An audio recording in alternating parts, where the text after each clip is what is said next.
Welcome, everyone, to our deep dive today. We're going to be talking about a law that was just repealed in New York. Okay. And it's pretty crazy. Oh, Until just recently, it was actually illegal to cheat on your spouse in New York State. really? Yeah, crazy, right? We're looking at an article from AP News titled, Cheating on Your Spouse is No Longer a Crime in New York, with the repeal of a little-known 1907 law.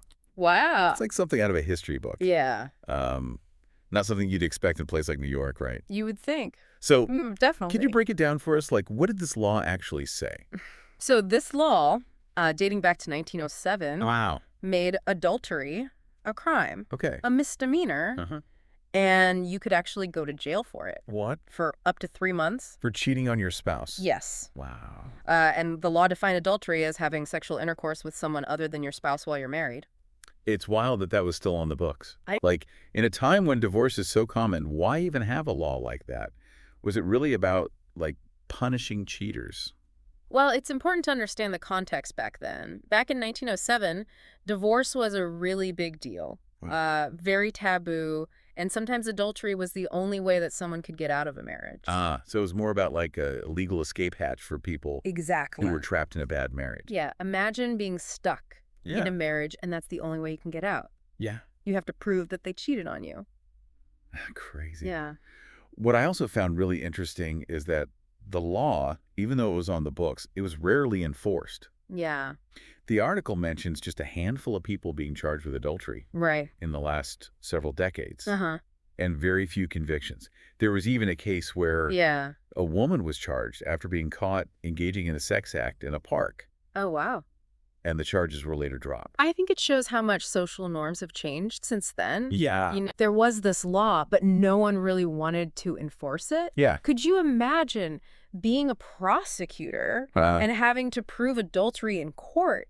It's such a personal matter. Yeah. It's wild. Totally. So if it was so outdated and basically never used, Yeah. why did it take so long to repeal it? Well, New York actually almost repealed it Oh, back in the 60s. really? There was a commission that looked at the law and said it's unenforceable. Makes sense. And they said, get rid of it.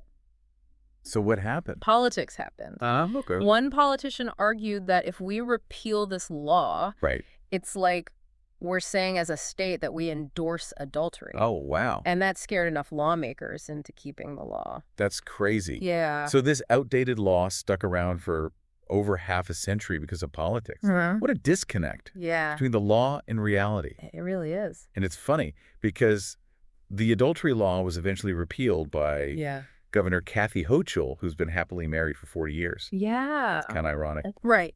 And her statement about it is interesting. What did she say? She said, while I've been fortunate to share a loving married life with my husband for 40 years, making it somewhat ironic for me to sign a bill decriminalizing adultery. I know that people often have complex relationships. These matters should clearly be handled by these individuals and not our criminal justice system.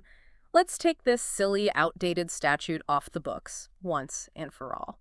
I love that she calls it silly. It really shows how absurd it is. Yeah. But more than that, her statement shows a big change in how we think about these things as a society. Yeah. It's like, okay, relationships are messy. Yeah. Let's let the adults figure it out. Exactly. You know? And that raises a question. Now that adultery is not a crime in New York, what does that even mean for relationships?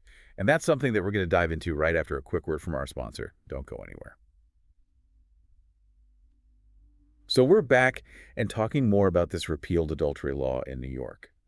And, it makes me wonder, does getting rid of this law make marriage seem less important somehow? That's a good question, but I think laws don't necessarily tell people how to act. Like, just because we decriminalized, it doesn't mean everyone's going to run out and cheat. Right. It just means that as a society, we decided it's a personal matter. Right. So it's not the legal system's job to get involved. Exactly. Do you think this will change how we talk about things like commitment and being faithful? I think it could, yeah. Instead of worrying about the law, Yeah. now we have to look at ourselves and our relationships. And really decide what's okay and what's not. Exactly. Where's the line?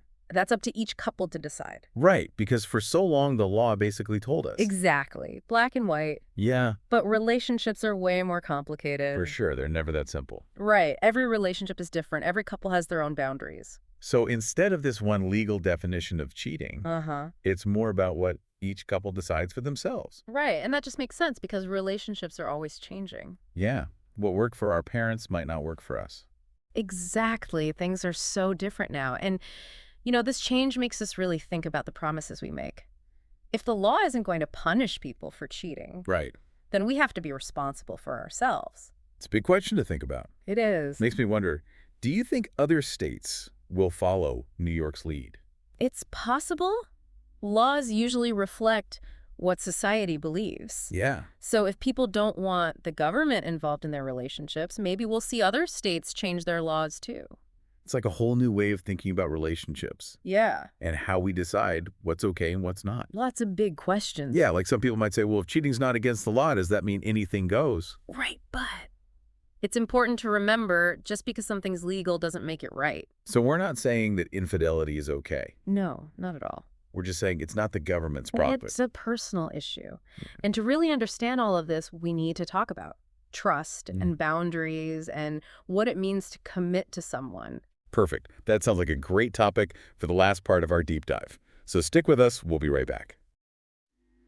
All right, so we're back for the final part of this deep dive into New York getting rid of its adultery law. We talked about the history. We talked about how society's changing. But now I want to know, what happens now? If there's no law against cheating, what are the rules? Well, it's interesting, right? Because for so long, we had this legal definition of infidelity, Right. and now it's kind of up in the air. It's almost like a big social experiment, don't you think? Yeah, I think you're right. Can we figure this out without the law telling us what's right and wrong? Exactly. And I think we can, but we have to think about it differently. We can't just rely on laws to scare people into being faithful. Right. It has to be about trust and respect. Yeah, it's like we need to decide for ourselves Right. what it means to be committed. Exactly. What are our values? And we need to talk about it more openly. Absolutely, and maybe this is what will get those conversations started. If the law is not there anymore, we have to face these questions ourselves. So we can't just assume everyone agrees on what cheating is. Right, it might be different for different couples. It's about what each couple decides together. And being honest about what they expect from each other. It's like relationships are becoming more, more grown up. Yeah, I like that. They're not easy. No? And we have to communicate and be willing to change together. Instead of just waiting for things to fall apart. Exactly. We have to take responsibility for our own relationships. It's not about relying on the law to fix things. Right. It's about trusting each other and working through things together. I really like that. That's kind of a hopeful way to look at it. I think so. Even without a law, we can still build strong relationships. Definitely. It all comes down to those key things: personal responsibility, honesty, and working together as a couple. I think that's a great place to wrap up our deep dive today. We talked about this old adultery law, why it existed, why New York finally got rid of it, and what it means for relationships now. But the conversation doesn't stop here. No, not at all. Keep thinking about these things. Talk to your partner, your friends, your family. Explore these ideas. Challenge what you think you know. Keep learning. Absolutely. Thanks for joining us on this deep dive. Until next time, keep exploring and keep the conversation going.